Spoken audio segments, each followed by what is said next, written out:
But next, I'd like to introduce another Brett to the panel, another board member who's also named Brett on the panel.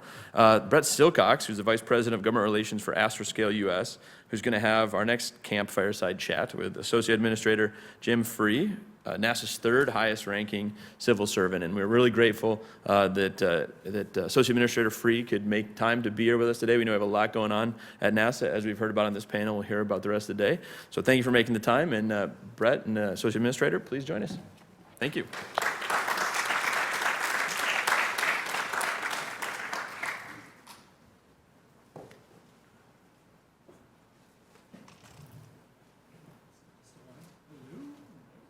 There we go. Jim, thanks for joining us. I know you're crazy busy as being the number 3 at NASA.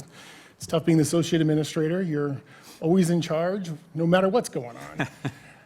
I feel like you and I met about 13 years ago when you were the deputy center director of NASA Glenn Research Center. I mean, as it should, as it should.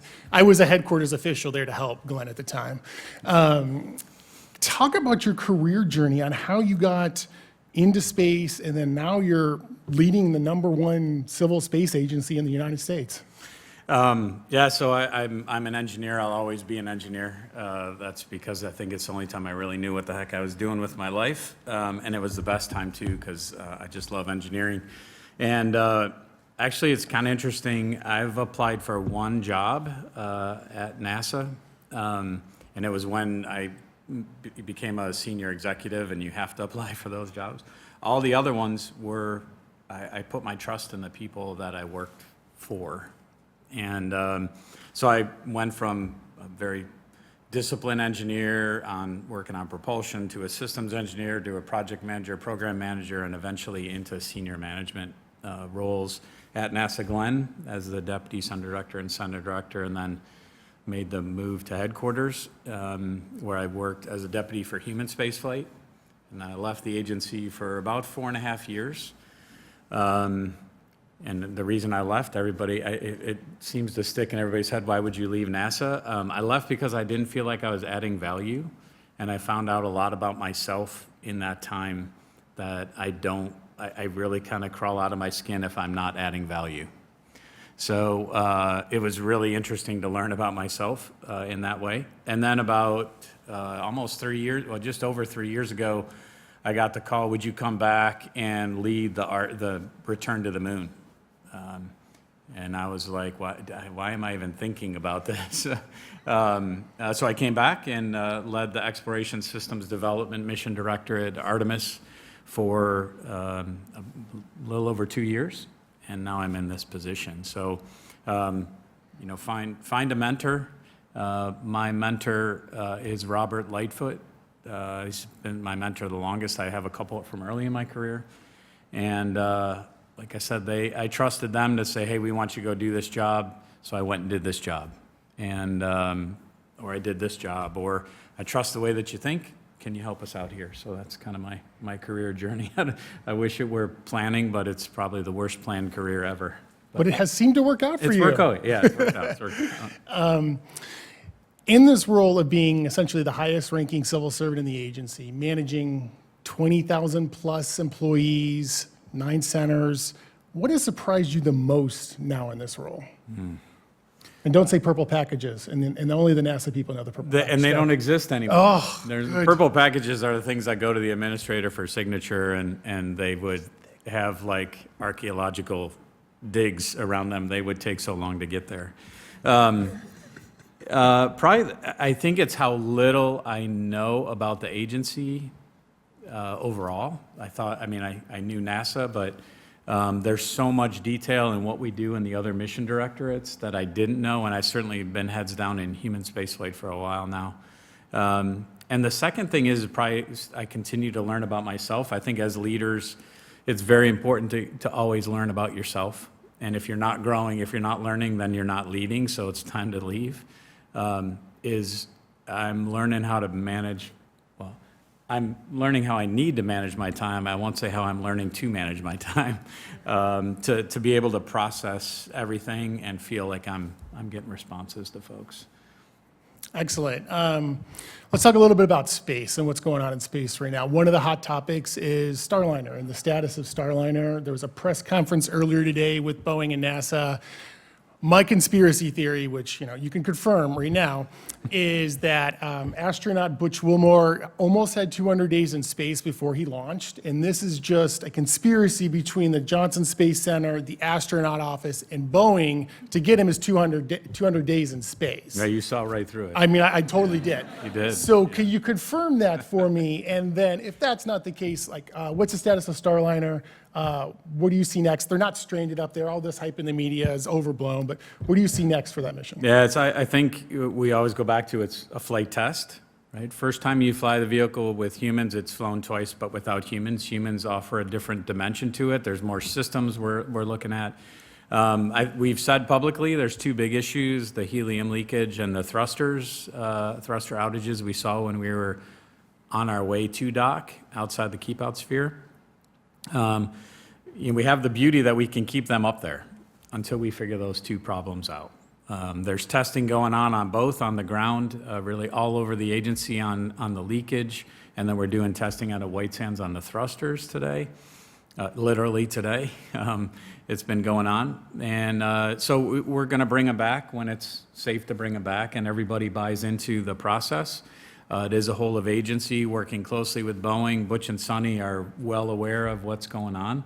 They're more than happy to stay in space. If you're an astronaut and you don't want to go to space, there's probably something you need to figure out. Those two are incredible people, incredible astronauts, and having two more hands on space station to do things has been fantastic. I mean, if you had to go on a work trip, it's the work trip to go on, I feel like. That it is. So you used to lead the mission directorate that is overseeing returning humans to the moon. There's still a lot of excitement with Artemis. It survived a presidential changeover, which is kind of weird because the starts and stops that we've seen with returning humans to the moon, as the other Brett and Jackie kind of talked about during their panel. What is exciting you the most about getting humans back to the moon? I mean, it's the historical part of it. The engineering part's very exciting to me because I'm an engineer, but this is the historical part of it. It's astronauts back to the moon at the South Pole, and on a path to stay longer durations as well. That's exciting to me. What's frustrating to me is getting through the technical hurdles.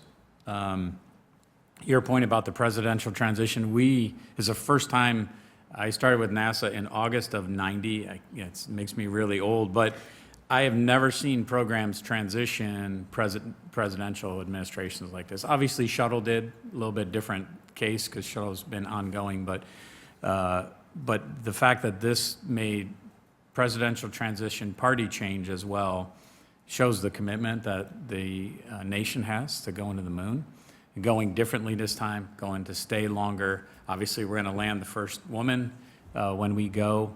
That's historic, represents us as a country. I think, but we have to get there. So I talked with an industry group this morning, and the question was, well, what happens if we're not first? We are first, right? We landed in the 60s.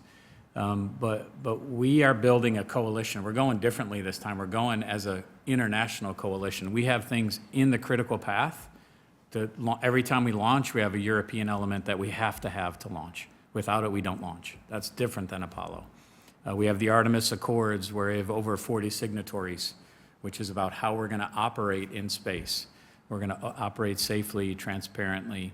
And so it is a lot different than we went before. That's very exciting to me to see all of our international partners together and look to meet with the crew, the Artemis II crew. If you don't know about them, I suggest you look them up. Incredible individuals, and their energy about just flying around the moon is something that's exciting to me too. So you've talked about the international partnership. Let's talk about the other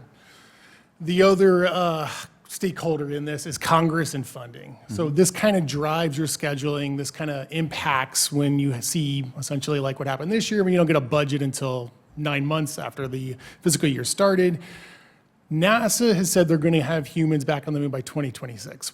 What is your feeling about that? Keeping all these kind of unknowns out there going on, it's hard, but NASA's driving to 2026. Do you see that still achievable right now? I do. I say the number one challenge is we flew Artemis 1, incredible mission, but we learned about the heat shield.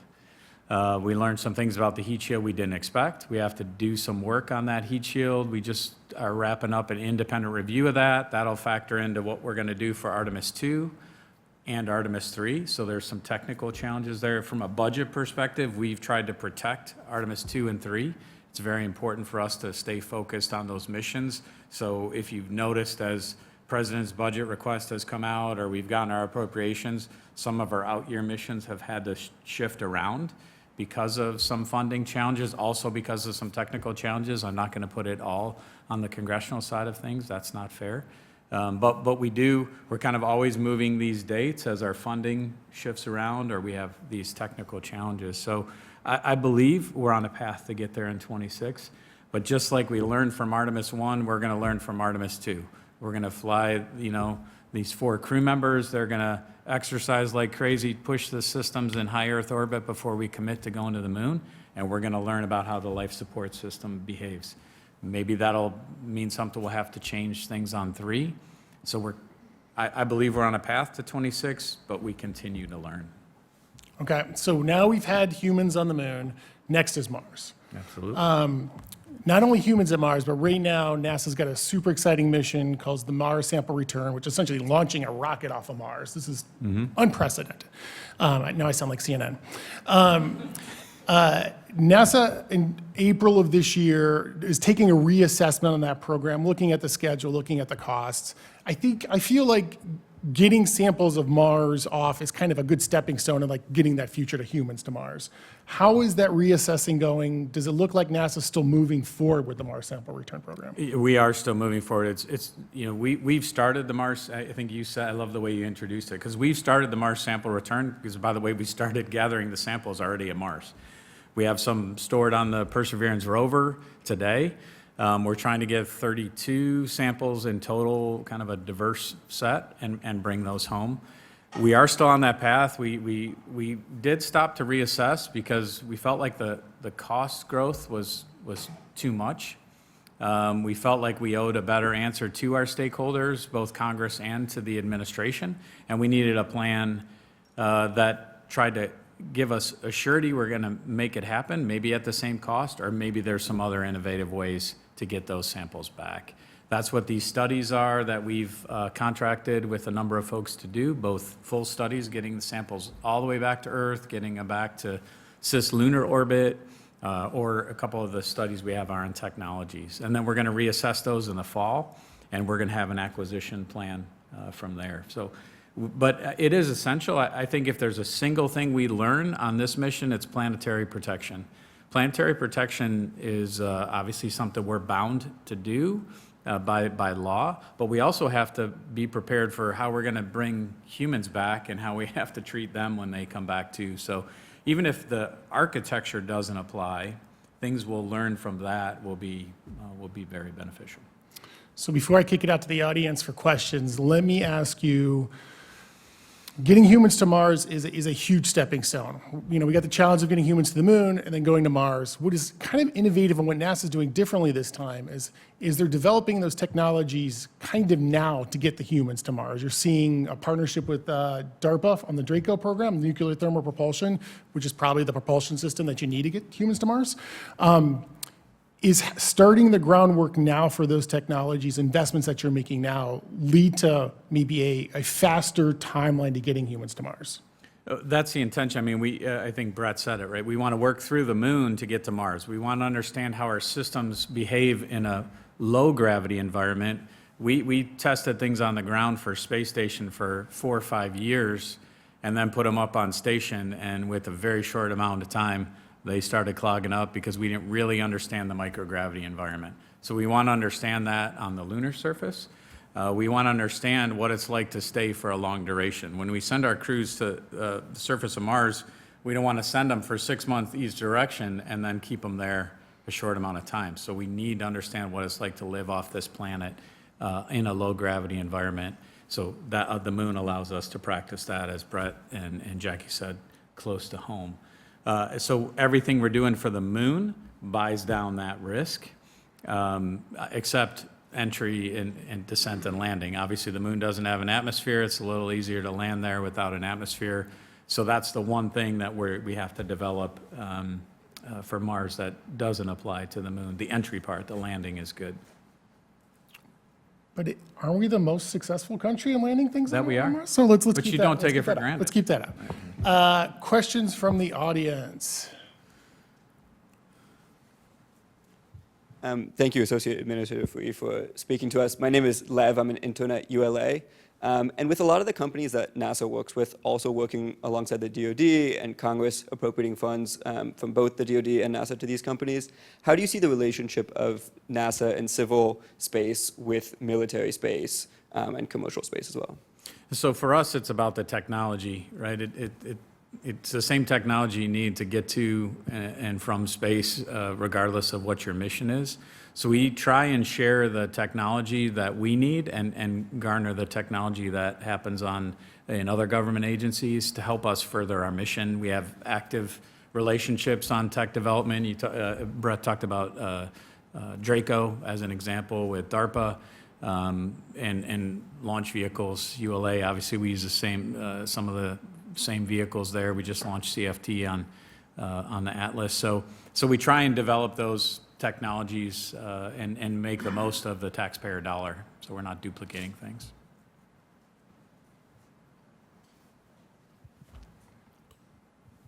Hi, I'm Sarah Jerzik with Airbus US. So you guys published earlier this year, or STMD did, the list of shortfalls for technology gaps, right? As we look forward to Moon to Mars, do any of those weigh like heavier on you or keep you up at night, or maybe like a general capability that you feel like is maybe lacking or going a little slower in development?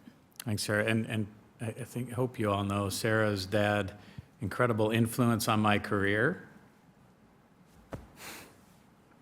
And he had this job, I guess, before the person I did. So incredible dad you had. The things that keep me up, probably life support system is the biggest thing.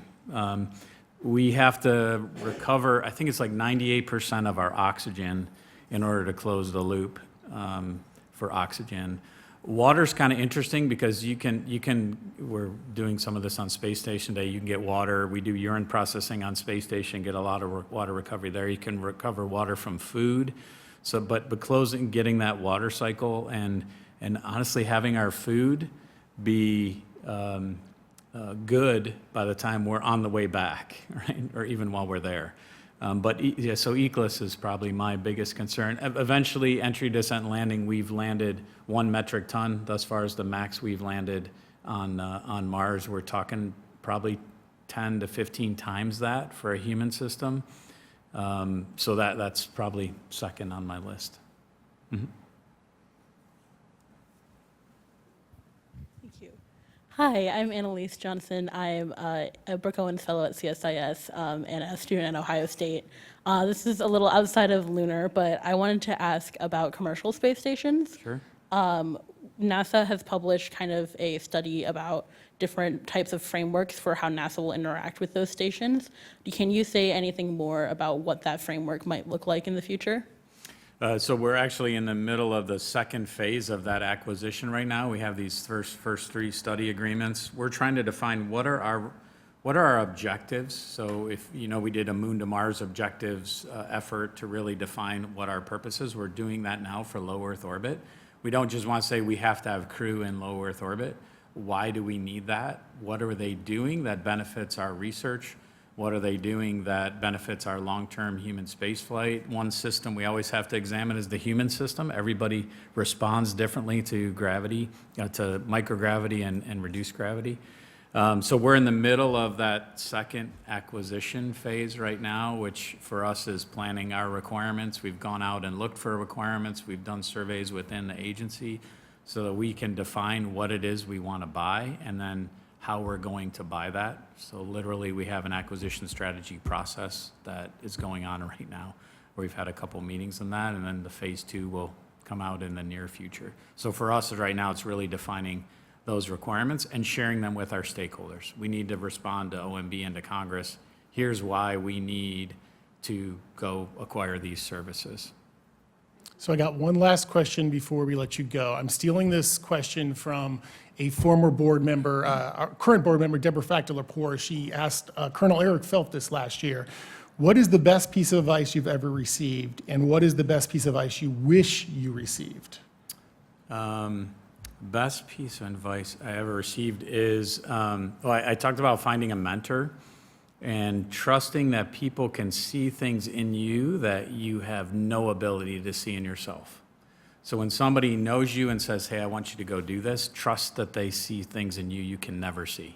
You just, I mean, no matter how much self-confidence you have, there's some things you can say, I could never do that. And that's I guess that's the best piece. And that was somebody telling me, I need you to go do this. Trust me, I know you can do it. Best piece of advice I never received. Wished you received. That's wished I Yeah, received. you wished you received. Geez. It's probably to trust myself a little more than I did. I'm pretty skeptical of my ability and pretty much undersell that, and I wish I would trust myself more. And in this job, I'm experiencing that every day. When I talked about learning, I experience every day that I probably need to trust my instincts a little bit more.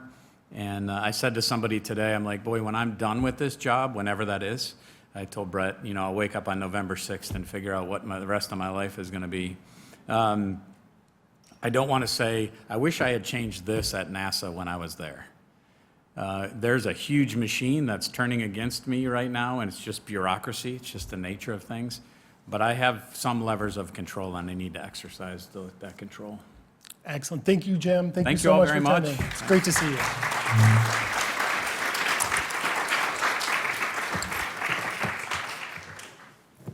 Wonderful. Well, thank you, Associate Administrator Free. Thank you, Brett. This is a really insightful conversation. Always a pleasure to have NASA join us at this event, not only because of the great wisdom that NASA brings to the table, but also because of the great commitment NASA has to supporting future leaders and leadership for our nation in space. So thank you, sir.